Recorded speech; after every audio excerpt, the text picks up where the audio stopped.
Good evening guys, कैसे हैं आप सभी। स्वागत है आप सभी का लेट्स क्राफ्ट टीटी में। मैं कामनी गौतम आप सभी का बहुत बहुत स्वागत करती हूँ।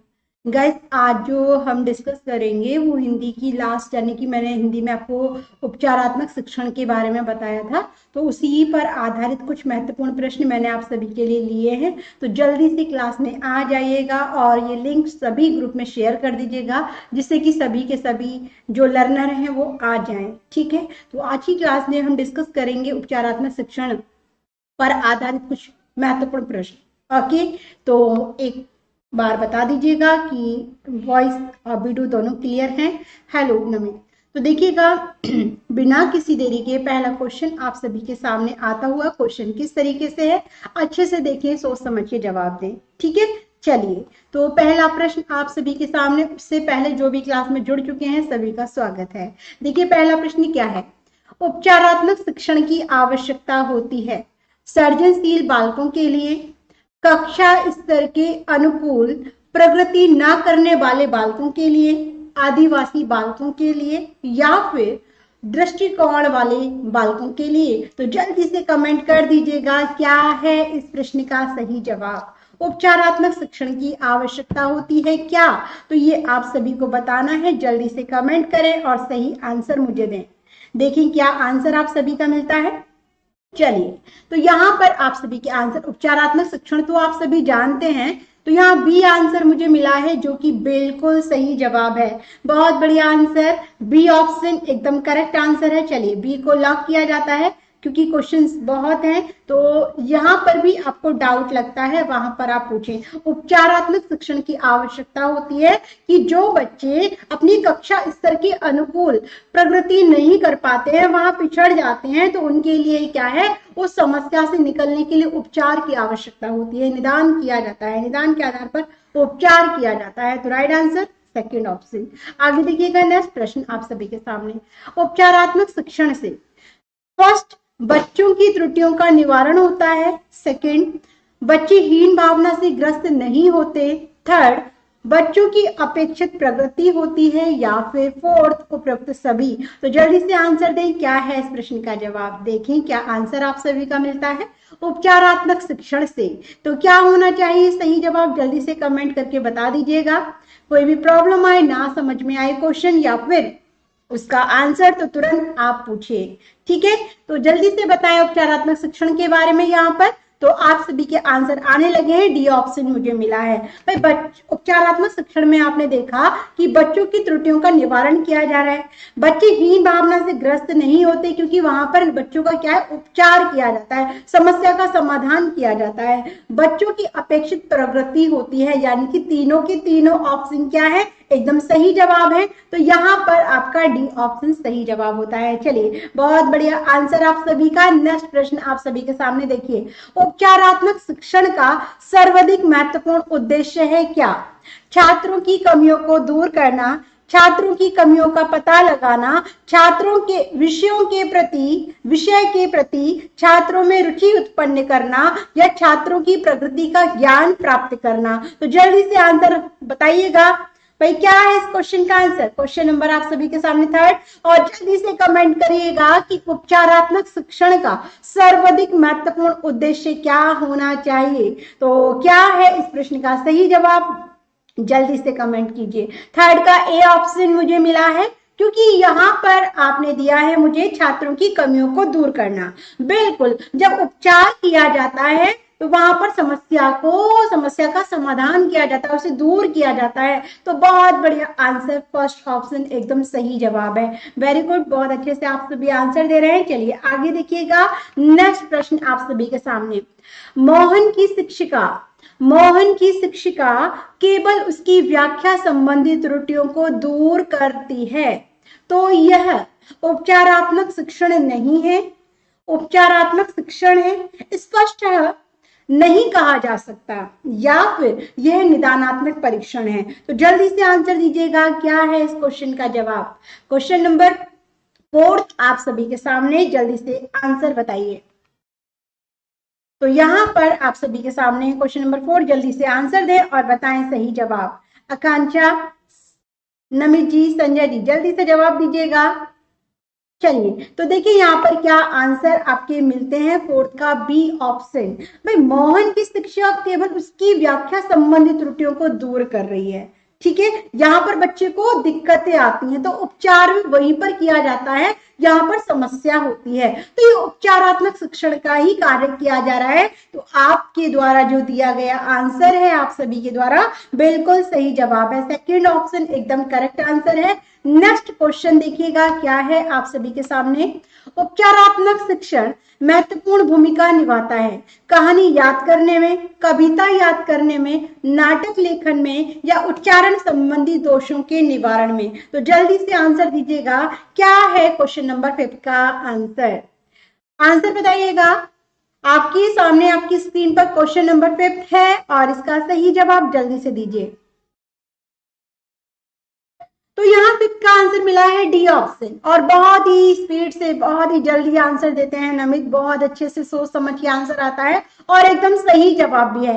उपचारात्मक शिक्षण, उपचारात्मक शिक्षण महत्वपूर्ण भूमिका निभाता है उच्चारण संबंधी दोषों के निवारण में। बिल्कुल यहाँ पर आपका सही आंसर फोर्थ ऑप्शन है, कोई भी डाउट नहीं है। यहाँ पर कल मैंने परसों की क्लास में मैंने आपको समझाया था, ठीक है, कहाँ कहाँ बच्चा दोष, कहाँ कहाँ बच्चा त्रुटि करता है, कहाँ कहाँ उसका निवारण किया जाता है, ठीक है। चलिए आगे देखिए, सूरज द्वारा बोलते समय, सूरज एक लड़का है, सूरज द्वारा बोलते समय शब्दों का देर तक खींचकर उच्चारण करने का संभावित कारण है। एक लड़का है सूरज, वो किसी शब्द को जब बोलता है तो उसे बहुत लंबा खींच लेता है, तो उसके उच्चारण का संभावित कारण क्या हो सकता है। वर्णों का ज्ञान ना होना, वर्ग नहीं है वर्ण होगा, ठीक है, वर्णों का ज्ञान ना होना, अन्य भाषाओं का प्रभाव, क्षेत्रीयता का प्रभाव, उसके उच्चारण यंत्रों में दोष होना। तो जल्दी से कमेंट करके बताइएगा क्या है इस प्रश्न का जवाब।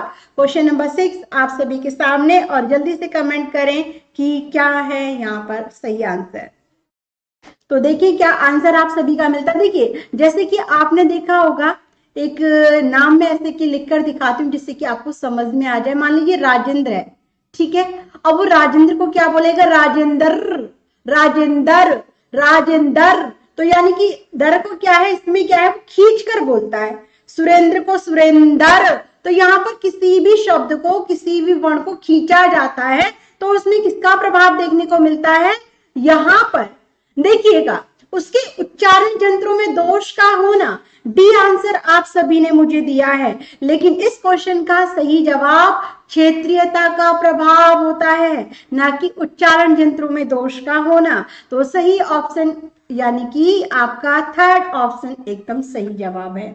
देखिए जिस समाज में, जिस क्षेत्र में व्यक्ति रहता है वहीं की लैंग्वेज का प्रभाव एक व्यक्ति पर पड़ता है। तो यहाँ पर क्षेत्रीयता का प्रभाव देखने को मिल रहा है कि वहां के लोग इस तरह की भाषा का इस्तेमाल करते हैं, प्रयोग करते हैं। तो यहाँ पर क्या है, किसी भी शब्द को खींचकर बोलना वो क्षेत्रीयता के प्रभाव में आ जाएगा। तो आप सभी को डाउट तो नहीं है, बता दीजिएगा एक बार, क्लियर है, समझ में आ रहा है या नहीं आ रहा है बताइएगा। भाई भाषा पर उसके क्षेत्र का प्रभाव भी तो दिख रहा है ना यहाँ पर। चलिए आगे देखिए, बी ऑप्शन अन्य भाषाओं का प्रभाव नहीं होगा और नहीं फोर्थ ऑप्शन होगा, ठीक है, क्लियर है। आगे चले, अच्छा सी को लेकर डाउट था, अब तो डाउट नहीं है ना भाई। क्षेत्रीयता का प्रभाव आपने देखा होगा, बहुत से वहां पर गांव के उसमें आप देखिएगा नाम को शुद्ध की जगह अशुद्ध तरीके से प्रयोग में लाते हैं। भाई कोई नाम है राजेंद्र या सुरेंद्र तो सुरेंद्र, तो वहां की क्षेत्रता का प्रभाव देखने को मिलता है ना, इसीलिए आपका सी ऑप्शन ठीक है। ओके चलिए आगे देखिए, नेक्स्ट प्रश्न आप सभी के सामने। भाषा सीखने में जो त्रुटियां होती हैं उन्हें कठोरता से लेना चाहिए, उन्हें जल्दी से दूर किया जाना चाहिए, वे शिक्षण अधिगम प्रक्रिया की दोषपूर्ण होने की ओर संकेत करती है, या फिर डी ऑप्शन कि वे सीखने की प्रक्रिया का स्वाभाविक हिस्सा होती है जो सीखने के साथ दूर होने लगती है। तो जल्दी से कमेंट करके बताइए क्या है इस क्वेश्चन का जवाब। क्वेश्चन नंबर 7 आप सभी के सामने है कि भाषा सीखने में जो त्रुटियां होती हैं उसमें कौन सा ऑप्शन सटीक जवाब है, जल्दी से आंसर दें। 7th का डी आंसर मुझे मिला है, और जो कि सही जवाब है एकदम। देखिए बहुत बढ़िया आंसर। और डी आंसर भी, भाषा सीखने में जो त्रुटियां होती हैं वे सीखने की प्रक्रिया का एक क्या है, हिस्सा होता है। और उस हिस्से के आधार पर क्या होता है, उस सीखने की जो जो हमारी गलतियां होती हैं उनको क्या है, दूर किया जाता है और बच्चा अच्छे से सीख जाता है। तो डी आंसर एकदम सही जवाब। आगे देखिए, नेक्स्ट प्रश्न आप सभी के सामने आता हुआ। तो क्वेश्चन किस तरीके से है, जल्दी से देखें। उपचारात्मक शिक्षण किस प्रकार का कार्य है? उपचारात्मक शिक्षण किस प्रकार का कार्य है, तो जल्दी से बताइएगा आप सभी। देखिए, आदेशात्मक, अनुदेशात्मक, नकारात्मक या सैद्धांतिक? तो जल्दी से बताइएगा क्या होगा इस प्रश्न का जवाब। देखें क्या आंसर आप सभी का मिलता है। भाई आंसर दीजिए।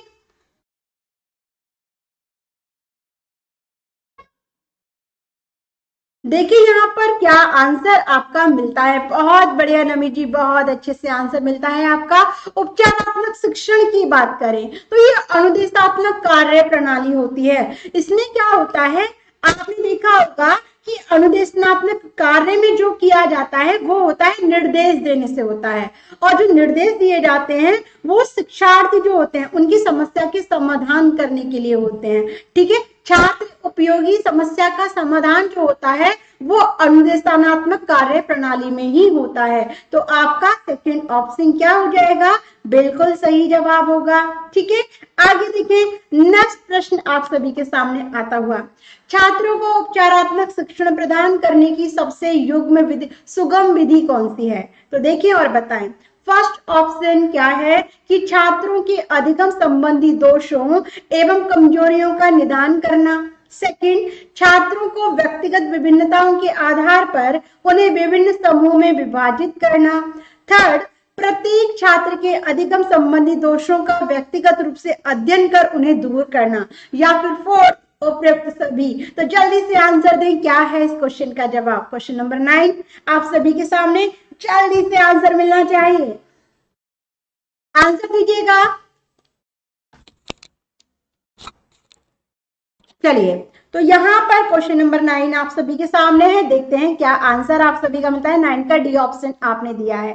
तो देखिए यहाँ पर बिल्कुल छात्रों को उपचारात्मक शिक्षण प्रदान करने की सबसे सुगम विधि पूछी है। ठीक है, तो यहाँ पर आपका फर्स्ट ऑप्शन बिल्कुल करेक्ट है कि छात्रों के अधिगम संबंधी दोषों व कमजोरियों का क्या किया जाता है, निदान किया जाता है। सेकंड, छात्रों को व्यक्तिगत विभिन्नताओं के आधार पर उन्हें विभिन्न समूह में क्या है, जैसे कि बच्चों में जो जो व्यक्तिगत विभिन्नता होती है, किसी बच्चे को किसमें दोष होता है, किसी बच्चे को कौन सी समस्या होती है, तो उनको एक समूह में विभाजित कर देना, जैसे कि समूह के आधार पर बच्चों का समाधान, जो बच्चों की समस्या है उसका समाधान अच्छे से कर पाए। थर्ड ऑप्शन, प्रत्येक छात्र के विभिन्न जो अधिगम संबंधी दोष हैं उनका व्यक्तिगत रूप से अध्ययन करके दूर करना, यानी कि तीनों के तीनों ऑप्शन ठीक है। तो डी ऑप्शन एकदम सही है। बहुत अच्छे से आंसर आ रहा है यहाँ पर सभी का। आगे देखिए, सुरेंद्र, सुरेंद्र से को शय, सुरेंद्र से को शय उच्चारण करता है। उसके उच्चारण संबंधी दोष को सुधारने के लिए ध्वनियों के बीच अंतर को स्पष्ट करते हुए उनका निरंतर अभ्यास करवाना चाहिए। सेकंड, उसे स वर्ण वाले शब्दों का उच्चारण करने के लिए कहेंगे। थर्ड, उसे स वर्ण वाले शब्दों को लिखकर पढ़ने के लिए कहेंगे। या फिर फोर्थ, इस समस्या पर ध्यान नहीं देंगे। तो जल्दी से आंसर मिलना चाहिए, क्या है इस क्वेश्चन का जवाब। क्वेश्चन नंबर आप सभी के सामने है 10 और इसका सही आंसर क्या होगा, जल्दी से बताइएगा। क्वेश्चन नंबर 10 का आंसर जल्दी से कमेंट करके बताइएगा। चलिए, तो यहाँ पर 10 का ए आंसर मुझे मिला है। देखिए, सुरेंद्र जो कि एक लड़का है वो स को श उच्चारण कर रहा है। ठीक है, उसके उच्चारण संबंधी दोष को सुधारने के लिए ध्वनियों के बीच अंतर श श स श श श, यानी कि एक में वायु का निष्कासन हो रहा है और एक कंठ मार्ग से बिल्कुल खुलकर कंपनित हो रहा है। तो यहाँ पर ध्वनियों के बीच अंतर को स्पष्ट करते हुए उसका निरंतर अभ्यास करवाना चाहिए। फर्स्ट ऑप्शन एकदम सही जवाब है। बहुत अच्छे से आंसर मिला है यहाँ पर। चलिए नेक्स्ट क्वेश्चन आप सभी के सामने देखिए। उपचारात्मक शिक्षण का आधार निम्नलिखित में से कौन सा है? स्व परीक्षण, पाठ्य पुस्तक परीक्षण, निदानात्मक परीक्षण या व्याख्यान परीक्षण? तो जल्दी से आंसर दीजिएगा, क्या है इस क्वेश्चन का सही जवाब? उपचारात्मक शिक्षण का आधार निम्नलिखित में से कौन सा है? First, second, third, fourth, 4 option, जल्दी से जवाब दीजिए। तो देखिए क्या आंसर आप सभी का मिलता है, सेकेंड यानी कि थर्ड ऑप्शन मुझे मिला है, निदानात्मक शिक्षण। और ये आंसर आप जानते हैं कि उपचारात्मक शिक्षण की बात करें तो यहाँ पर निदानात्मक परीक्षण का देना, निदान करना बहुत जरूरी है। राइट आंसर बिल्कुल सही है, क्योंकि निदानात्मक परीक्षण में बच्चे की त्रुटियों का पता लगाया जाता है और उपचारात्मक शिक्षण में उन त्रुटियों को निदान किया जाता है, उन त्रुटियों का क्या है, निवारण किया जाता है। तो यहाँ पे थर्ड ऑप्शन एकदम सही जवाब है। ठीक है, बहुत अच्छे से आंसर आप सभी का मिला है, तो थर्ड ऑप्शन को लॉक किया जाता है। नेक्स्ट क्वेश्चन आप सभी के सामने आपकी स्क्रीन पर देखिएगा। उपचारात्मक परीक्षण होना चाहिए कैसे? प्रत्येक माह, प्रत्येक पाठ की समाप्ति पर, वर्ष में 3 बार या फिर परीक्षाओं की समाप्ति पर? तो जल्दी से कमेंट करके बताइएगा क्या है इस क्वेश्चन का आंसर। जल्दी जल्दी से आंसर दीजिएगा। क्वेश्चन नंबर 12 आप सभी के सामने, और इसका आंसर क्या होगा जल्दी से कमेंट के जरिए बताइए। चलिए तो देखिए क्या आंसर आप सभी का मिलता है। आकांक्षा, ऋतु, बहुत अच्छे से आंसर आ रहा है आप सभी का। जल्दी से कमेंट करें उपचारात्मक परीक्षण कैसा होना चाहिए। तो आंसर में क्या आता है आपका जवाब, जल्दी से बताइएगा। बहुत अच्छे से आंसर मिल गया है मुझे, बी ऑप्शन। भाई आप जानते हैं कि यदि किसी बच्चे को समस्या है किसी टॉपिक को लेकर, किसी चैप्टर को लेकर, तो उसका निदान करना, उसका क्या है, उपचार करना चाहिए, उस समस्या को दूर करना चाहिए। तो ऐसा नहीं कि प्रत्येक माह में बच्चा समस्या को क्या है और ज्यादा मुश्किल पड़ जाती है उसके लिए, क्योंकि वो टाइम बहुत अधिक हो जाता है। तो प्रत्येक पाठ की समाप्ति पर उपचारात्मक परीक्षण होना चाहिए, बी आंसर बिल्कुल सही है। आगे देखिएगा नेक्स्ट, अशुद्ध उच्चारण की देखिए निवारण में सहायक नहीं है क्या? ग्रामोफोन, लिंग्वाफोन, लैरिंगोस्कोप या टैप रिकॉर्डर? तो जल्दी से बताइएगा क्वेश्चन नंबर 13 का क्या होगा सही जवाब। क्वेश्चन नंबर 13 आप सभी के सामने, और यहां पर पूछा है कि अशुद्ध उच्चारण के निवारण में सहायक नहीं है, क्या नहीं है, जल्दी से आंसर करके बताइएगा। तो देखिए आप सभी का आंसर बिल्कुल आकांक्षा बेस्ट है आपका, बी आंसर 12 का बी था। क्वेश्चन नंबर 13 आप सभी के सामने, जल्दी से दीजिए और बताइए सही आंसर क्या होगा। देखिए क्या आंसर आप सभी का मिलता है, आंसर प्लीज। लैरिंगोस्कोप, लैरिंगोस्कोप क्या है पता है? अशुद्ध उच्चारण के निवारण की बात कर रहे हैं ना, कि कौन सा नहीं है। तो ग्रामोफोन के द्वारा भी, लिंग्वाफोन के द्वारा भी, टैप रिकॉर्डर के द्वारा भी आप जो भी अशुद्धियां करते हैं या फिर जो भी अपनी बात को रखना चाहते हैं, तो उसमें आप रिकॉर्ड के जरिए आप उसे सुन सकते हैं। ठीक है, लेकिन लैरिंगोस्कोप में ये नहीं होता है। यहाँ पर अशुद्ध जो उच्चारण होता है वो निवारण नहीं हो पाता, उसका निवारण में कोई भी सहायता प्रदान नहीं कर पाता है। ठीक है, इसमें तीनों में रिकॉर्ड हो जाता है और इसमें रिकॉर्ड नहीं हो पाता है, इसीलिए आपका थर्ड ऑप्शन क्या है इस क्वेश्चन के अकॉर्डिंग बिल्कुल सही जवाब है। ठीक है नमित, आकांक्षा, चले आगे। देखिएगा नेक्स्ट क्वेश्चन आप सभी के सामने आता हुआ, बच्चों की लेखन क्षमता को प्रभावित करने वाला रोग है कौन सा? Aphasia, apraxia, dyslexia, Alexia? तो आंसर दीजिएगा प्लीज, क्या है इस क्वेश्चन का आंसर?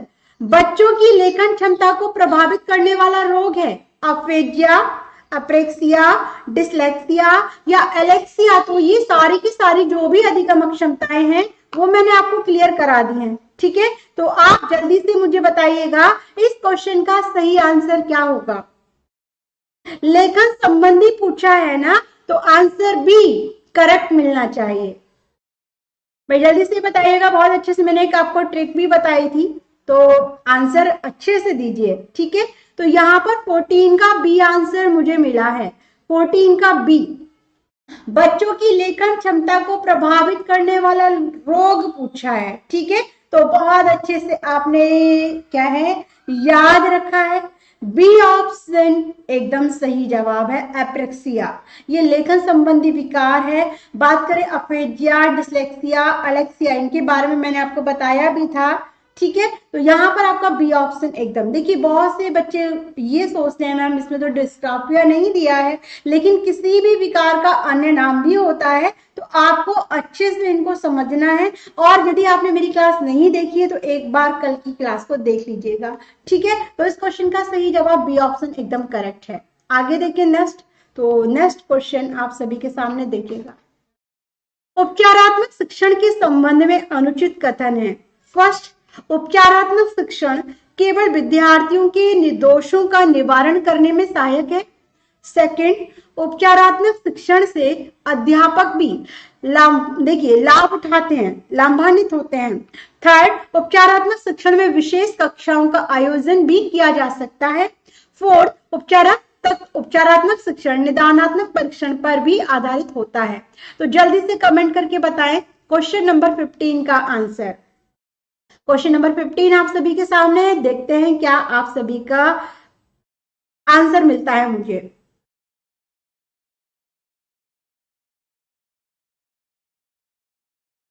फर्स्ट ऑप्शन मुझे मिला है यहाँ पर कि उपचारात्मक शिक्षण केवल विद्यार्थियों के दोषों का निराकरण करने में होता है। चले देखिए सही जवाब है या नहीं।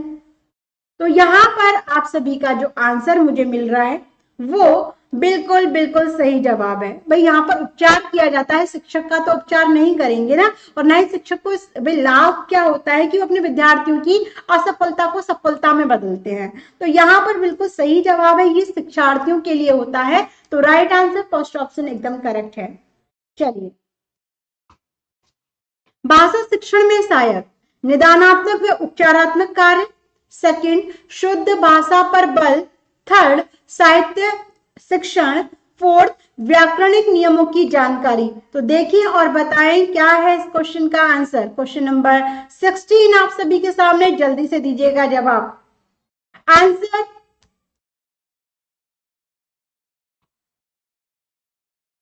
भाषा शिक्षण में सहायक है क्या? तो यहाँ पर 4 ऑप्शन है, तो आंसर क्या होगा ये आप सभी को बताना है। चलिए, 16 का ए ऑप्शन मुझे मिला है, बहुत अच्छे से जवाब दिया है सभी ने।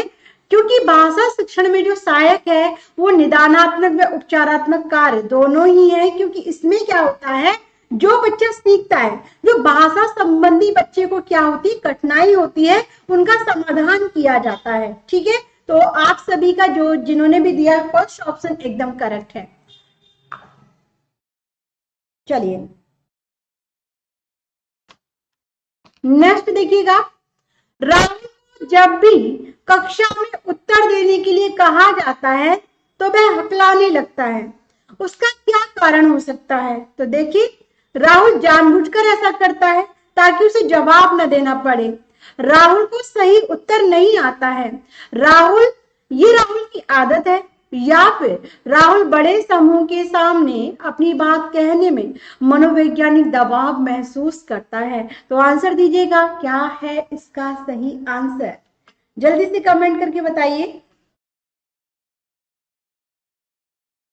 आंसर दीजिएगा।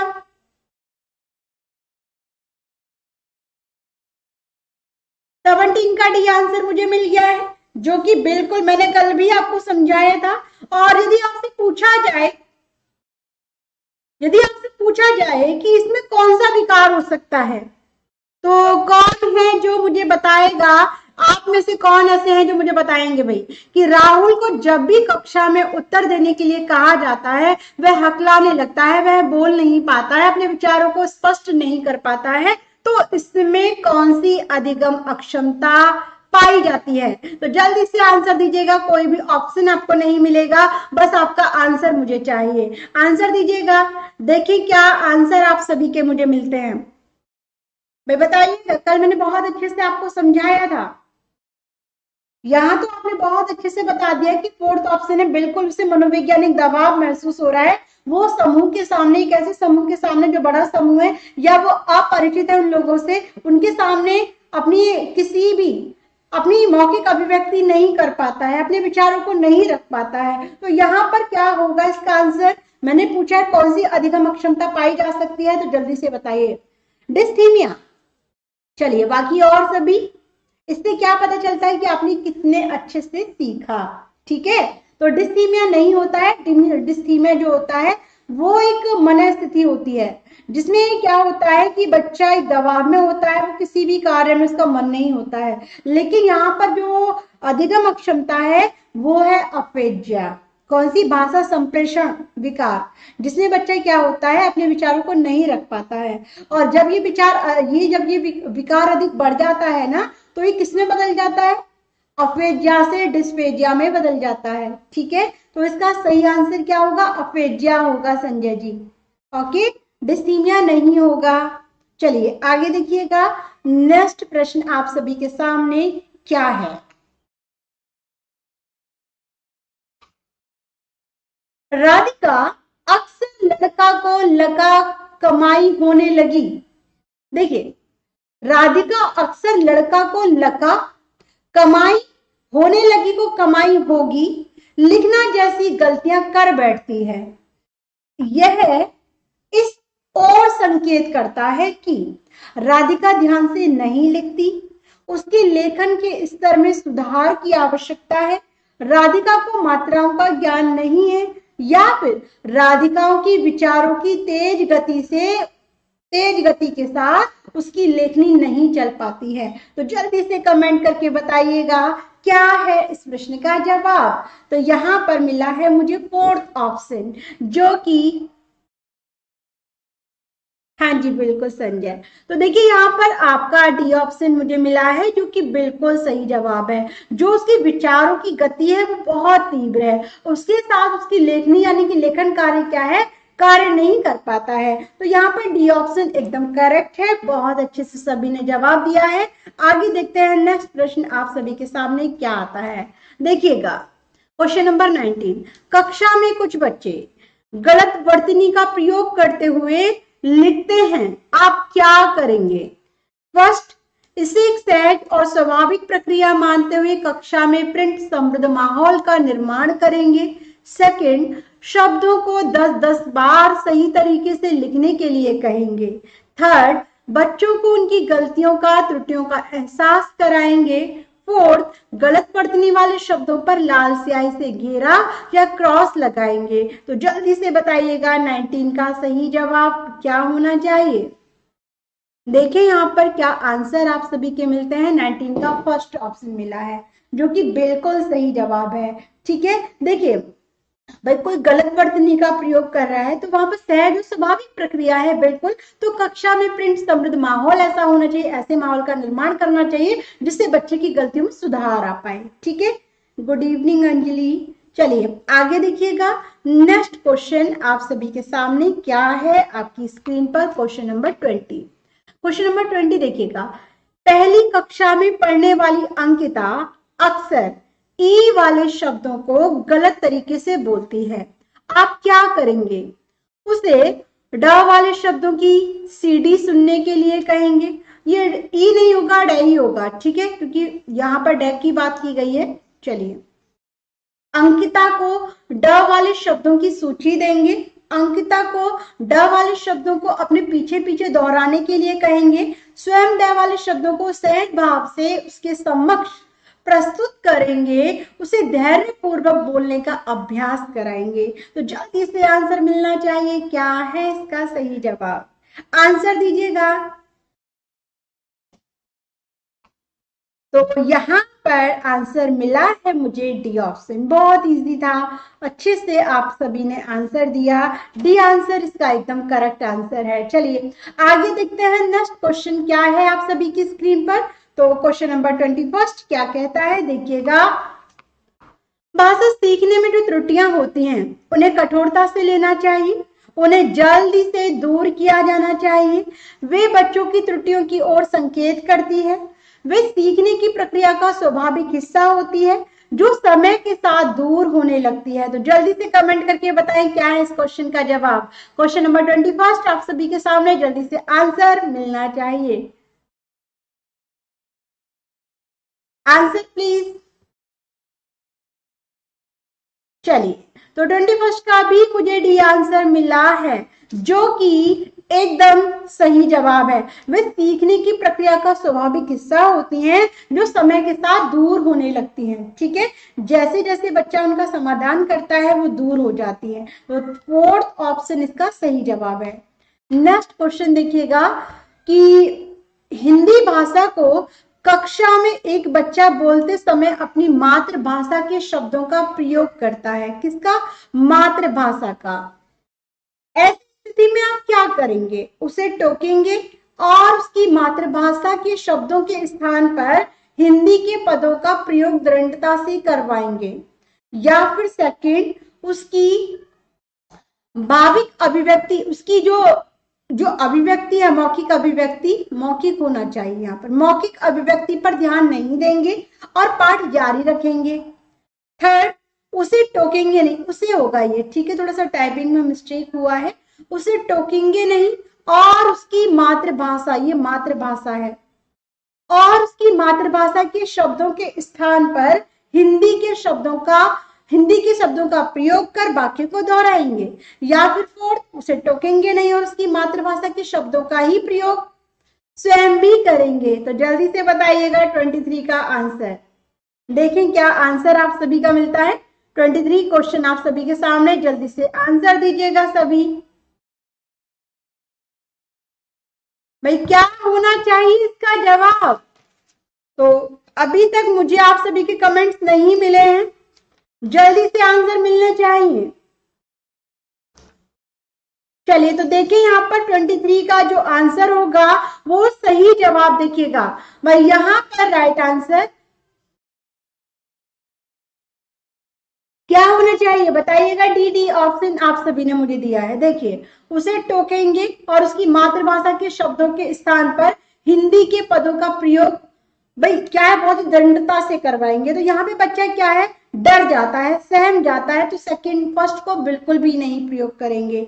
सेकंड, उसकी मौखिक अभिव्यक्ति पर ध्यान नहीं देंगे, पाठ को जारी रखेंगे, तो ये भी गलत है।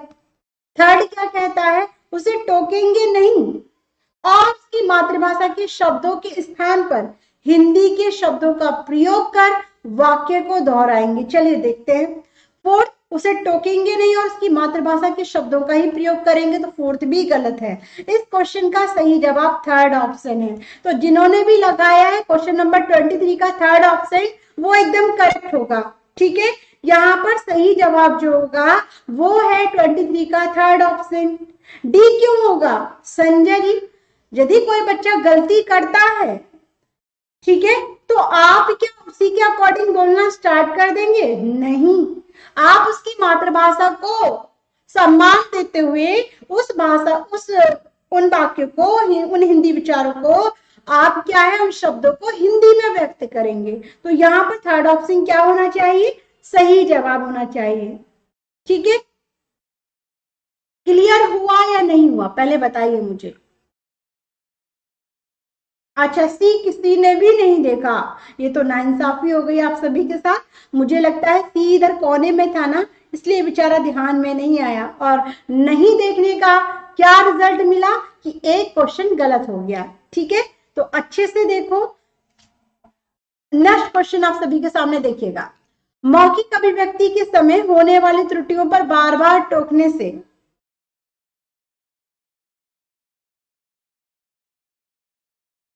क्या है संजय जी, जरूरी नहीं है कि कोई बच्चा अपनी मातृभाषा का प्रयोग कर रहा है तो गलत ही बोल।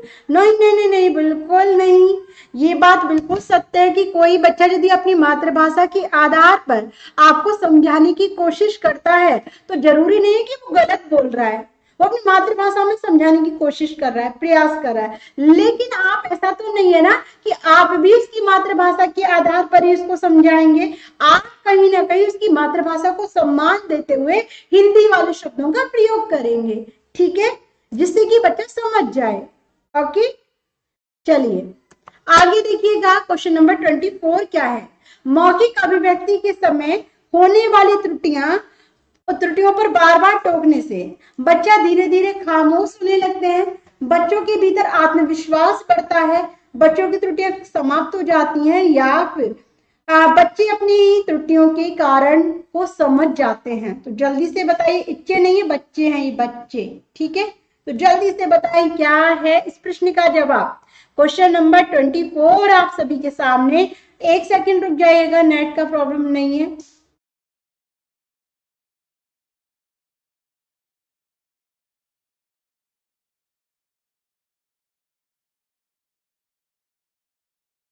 देखिएगा और बताइएगा कि अब सब कुछ ठीक है। ओके, कोई दिक्कत, कोई समस्या?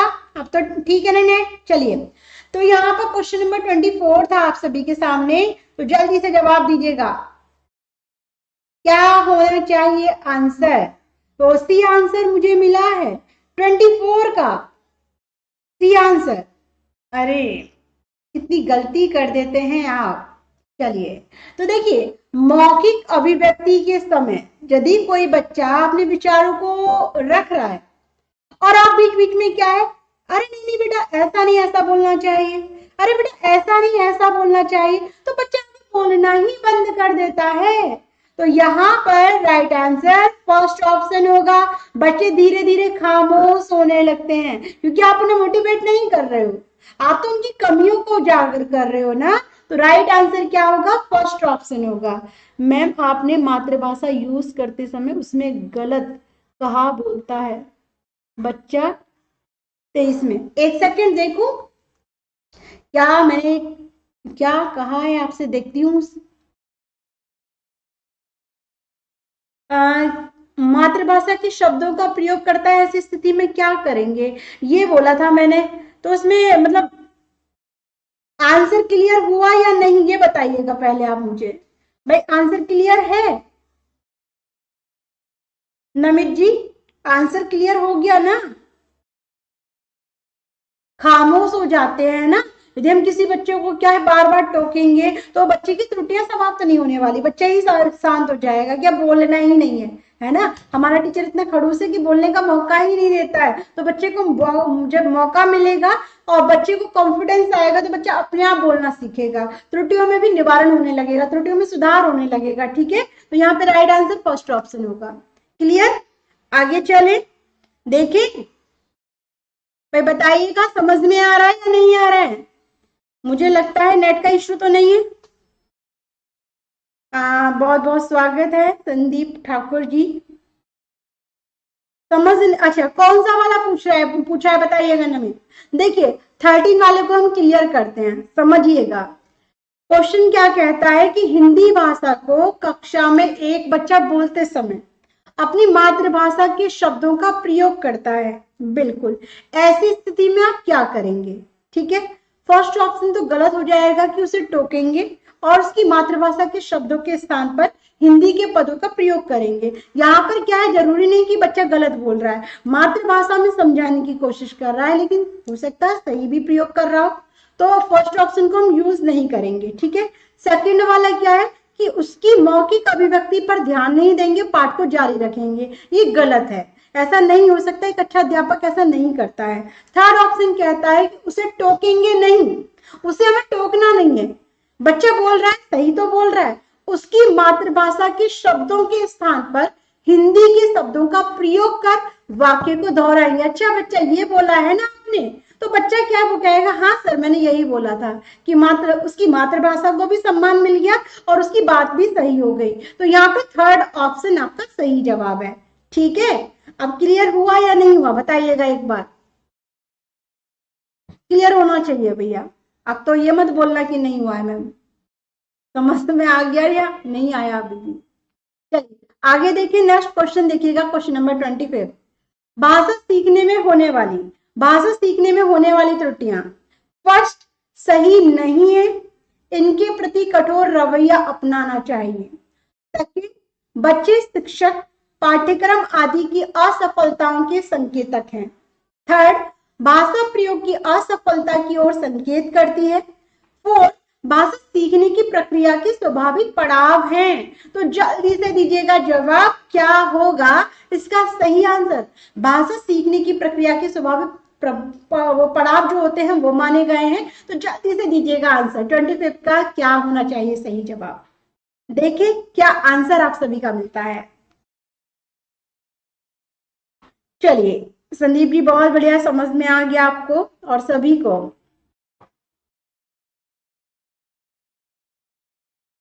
बहुत अच्छे से आंसर मिला है नमित, अंजलि और संजय जी, एकदम बढ़िया।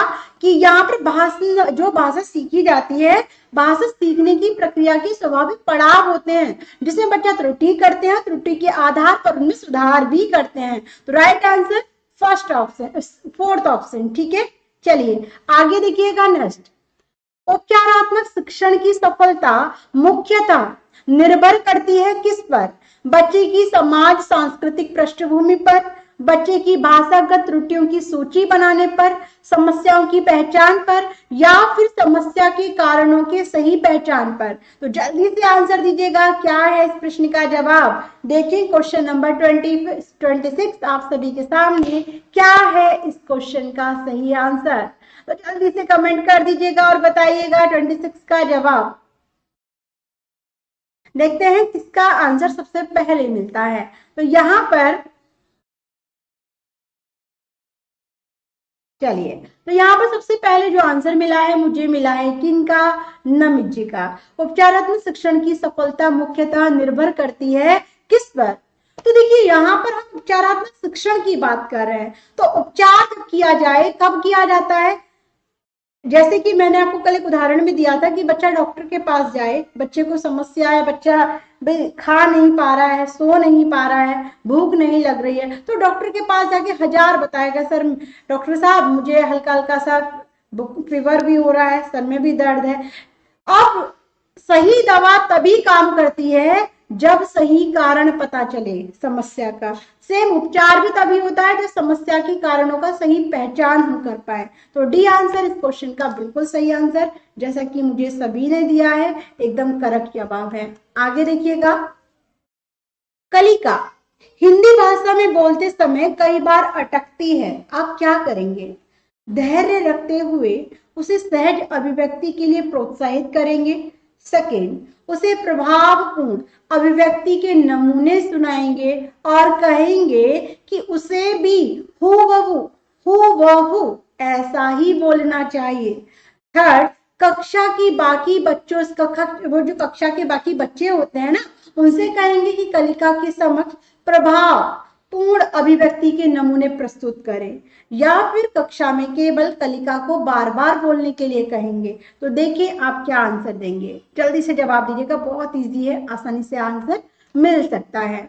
तो क्या है आप सभी का जवाब। ये आज क्या हो रहा है, मेरी तरफ नेट तो ओके है, पता नहीं क्यों दिक्कत कर रहा है।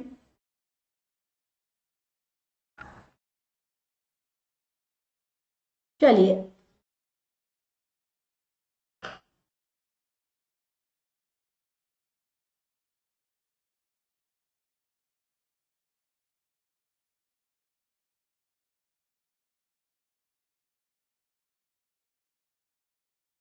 27 का बिल्कुल सही कहा, फर्स्ट ऑप्शन 27 का एकदम सही जवाब है। ठीक है रितु, संजय, अंजलि, बहुत अच्छे से आंसर मिला है सभी का। चलिए नेक्स्ट क्वेश्चन देखते हैं, क्या है आप सभी के सामने। धैर्य रखते हुए उसे सहज अभिव्यक्ति के लिए के साथ प्रोत्साहित करेंगे, बहुत अच्छे से दिया है आंसर। नेक्स्ट देखिएगा, तमिल भाषी सुहे प्राय भजन को भजन कहता है, भजन को भजन कहता है, भाषा के शिक्षक के रूप में आप क्या करेंगे। भजन शब्द का बार बार उच्चारण करवाएंगे, सुहेल को उसकी त्रुटि के लिए डांटेंगे, तमिल और हिंदी भाषा का तुलनात्मक अध्ययन करेंगे, या फिर अध्ययन करते हुए महाप्राण ध्वनियों से युक्त भाषिक सामग्री का प्रयोग करेंगे। फोर्थ है कि सुहेल को बताएंगे कि सही शब्द भजन है। तो जल्दी से आंसर दें, क्या है इस क्वेश्चन का जवाब। मुझे लग रहा है कि नेट नहीं चल रहा है ना, अभी एक सेकंड चेक करती हूँ। नेट तो एकदम सही है, दिक्कत कहाँ पे आज?